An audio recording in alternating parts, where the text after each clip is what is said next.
Hello students, मैं हूं आपकी मेंटोर फातिमा और आप सबका स्वागत है मेरे YouTube channel Bio Notes Hub पे। Welcome to Bio Notes Hub. Here we will be covering the complete CC paper 3 which is genetics syllabus of MSc semester 1 in a simple, interactive and exam focused way for MSc students. Let's make genetics easy and interactive together.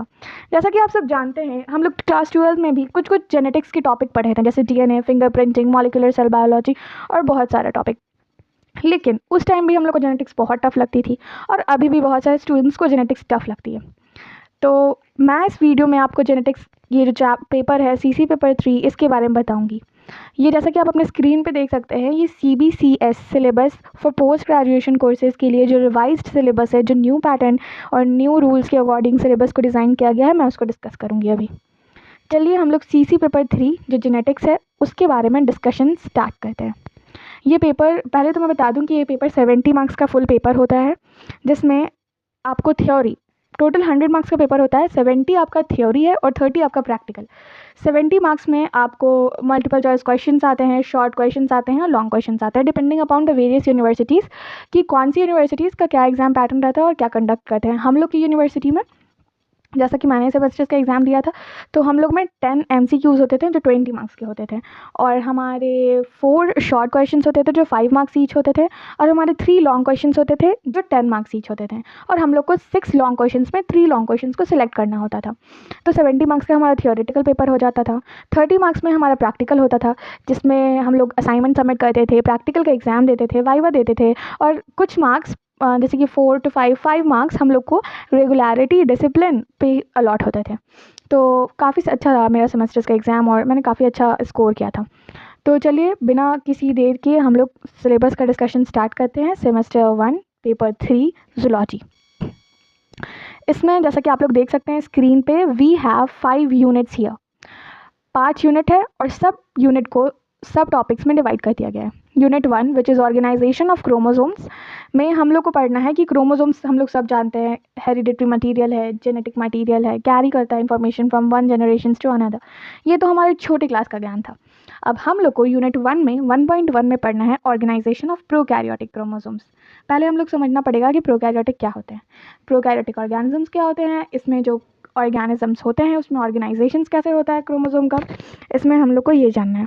फिर unit 1.2 में जो कि organisations of eukaryotic chromosomes है, इसमें हम लोग को जानना होगा कि यूकैरियोटिक क्रोमोसोम्स कैसे ऑर्गेनाइज होते हैं, DNA wrapped around histone octamer, nucleosomes जो प्रोसेस होते हैं, अलग अलग इंजाइम्स इसमें इन्वॉल्व होते हैं, बहुत सारे प्रोसेस होते हैं, इलॉन्गेशन, टर्मिनेशन, बहुत सारे प्रोसेस इन्वॉल्व होते हैं, हम लोग को वो जानना है।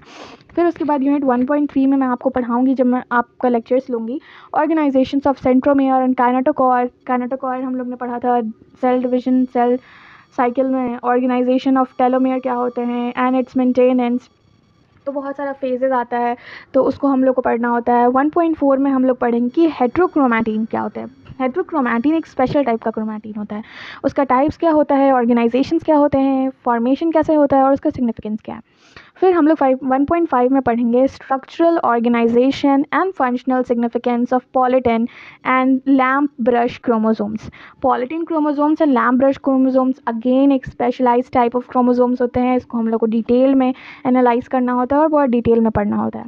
फिर यूनिट 2 में हम लोग जो जानते हैं, unit 2 is all about microbial genetics. Microbial genetics क्या होती है, कैसे ओरिजिन था माइक्रोबियल जेनेटिक्स में, जेनेटिक एक्सचेंज इन बैक्टीरिया कैसे होता है, जैसे कि ट्रांसफॉर्मेशन क्या होता है, कॉन्जुगेशन क्या होता है, ट्रांसडक्शन क्या होता है, सेक्सडक्शन क्या होता है, ये सब प्रोसेस बैक्टीरिया के अंदर होती हैं। तो ये मैं आपको बहुत ईजी और बहुत अच्छे से डायग्राम के थ्रू एक्सप्लेन करूँगी अपने आने वाले लेक्चर्स में।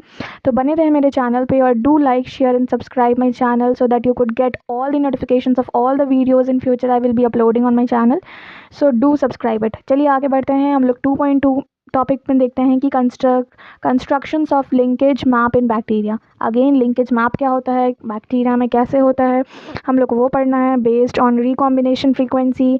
इसमें हम लोग देखेंगे तो इंटरप्टेड मेटिंग एक्सपेरिमेंट्स क्या होते हैं, time of entry indicate gene order, तो बहुत सारे फैक्टर्स पे डिपेंड करता है। हम लोग 2.2 में पढ़ेंगे construction of linkage map in bacteria, I have already told you. 2.3 में हम लोग पढ़ेंगे microbial mechanisms, molecular mechanisms of recombination.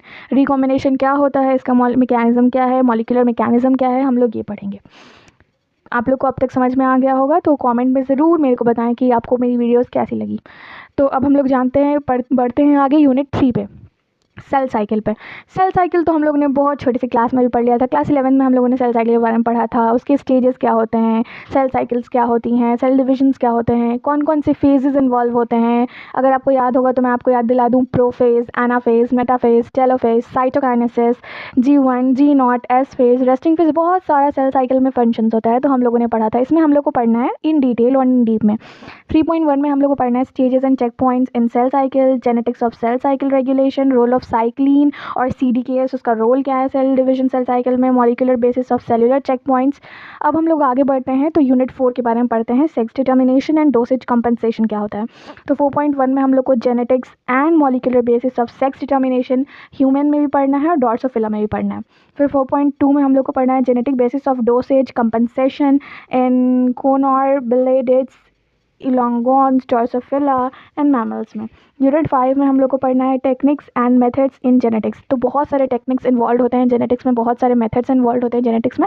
तो हम लोग जानते हैं 5.1 देखिए, जैसा कि आप लोग देख सकते हैं स्क्रीन पर, मैं थोड़ा लार्ज कर देती हूँ इसको ताकि ईजिली विजिबल हो। DNA सीक्वेंसिंग, DNA सीक्वेंसिंग के बारे में थोड़ा हम लोग जानते हैं, लेकिन इसमें बहुत डिटेल में पढ़ना है। बेस ट्रांसक्रिप्शन मेथड क्या है, चेन टर्मिनेशन मेथड क्या है, ऑटोमेटेड सीक्वेंसिंग क्या है, पायरो सीक्वेंसिंग क्या होता है, whole genome shotgun sequencing क्या होते हैं, DNA एम्प्लीफिकेशन क्या होता है, पॉलीमरेज चेन रिएक्शन PCR और उसका एप्लीकेशन क्या होता है, उसमें क्या लिमिटेशंस होते हैं, what are the process involve in it, हम लोग को वो जानना है। 5.3 में हम लोग को DNA फिंगरप्रिंटिंग जानना है, VNTR प्रोफाइलिंग जानना है, STR प्रोफाइलिंग जानना है जो कि ऑटोसोमल और वाई क्रोमोसोम्स में होते हैं, mitochondrial DNA profiling and SNP profiling जानना है।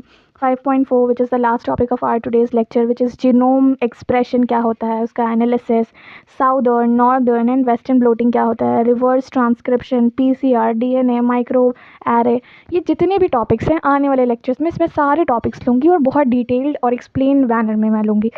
तो अगर आप MSc की तैयारी कर रहे हैं, MSc सेमेस्टर 1 में हैं, तो आप मेरे लेक्चर्स देख सकते हैं। अगर आप CSIR की प्रिपरेशन कर रहे हैं तो आप मेरे लेक्चर्स देख सकते हैं। आप अगर गेट की प्रिपरेशन कर रहे हैं तो आप मेरे लेक्चर्स देख सकते हैं। अगर आप प्रोफेसर हैं और क्लास में पढ़ाना चाह रहे हैं, बहुत सारे टॉपिक्स भूल चुके हैं, तो आप मेरे लेक्चर्स देख सकते हैं। तो thank you so much for seeing my lecture at the end, and I will be highly thankful if you will subscribe my channel. Do like, share and subscribe my channel. Don't miss any notification in future when I will be uploading all my lectures. So बने रहिए मेरे channels पे, अपना support, प्यार और अपना आशीर्वाद बनाए रखिए। Thank you so much.